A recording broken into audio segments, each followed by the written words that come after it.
পশ্চিমবঙ্গে প্রথমবারের মতো সরকার গঠনের সম্ভাবনা জাগিয়েছে বিজেপি। সবশেষ তথ্য মতে ১৯০টিরও বেশি আসনে এগিয়ে দলটি। সরকার গঠনের ম্যাজিক ফিগার ১৪৮। অন্যদিকে তৃণমূল কংগ্রেস এগিয়ে ৯০টিতে। জয়ের ব্যাপারে আশাবাদী দুই পক্ষই। এদিকে রাজ্যের বিভিন্ন স্থানে এরই মধ্যে উদযাপন শুরু করেছে গেরুয়া শিবির। সিলন টি রপ্তানিতে শীর্ষে।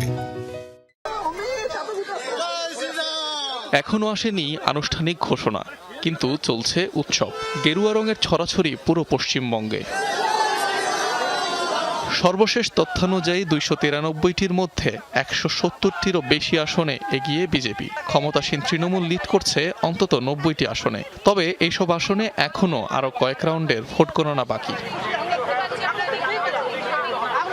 সকালে ভোট গণনা প্রদর্শনকালে সাংবাদিকদের সঙ্গে কথা বলেন বিরোধী দলনেতা ও বিজেপি প্রার্থী শুভেন্দু অধিকারী। পশ্চিমবঙ্গে সরকার গঠন করতে যাচ্ছে বিজেপি, সেই প্রত্যাশাই ব্যক্ত করেন তিনি।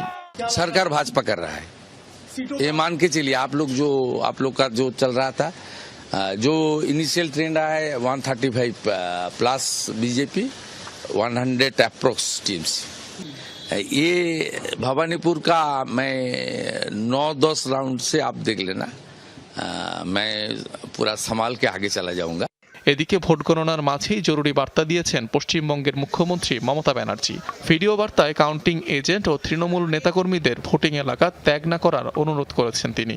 কালকে থেকেই বলছি যে ওদেরগুলো আগে দেখাবে, আমাদেরগুলো পরে দেখাবে। এবং অনেক জায়গায় 2-3 রাউন্ড কাউন্টিং করার পরে প্রায় 100টা জায়গায় কাউন্টিং বন্ধ করে রেখে দিয়েছে। কাউন্টিং এজেন্টদের, আমাদের সমস্ত পার্টির কর্মীদের বলবো, অত মন খারাপ করার কারণ নেই। আমি বলেছিলাম সূর্যাস্তের পরে আপনারা জিতবেন। 3 রাউন্ড 4 রাউন্ড কাউন্ট হলেও এটা 14 রাউন্ড থেকে 18 রাউন্ড কাউন্ট হয়, তখন আপনারা জিতবেন। Wait and C. জোড়াফুল না পদ্মফুল, কার পতাকা উঠবে পশ্চিমবঙ্গে তা জানা যাবে আর কয়েক ঘন্টা পরই।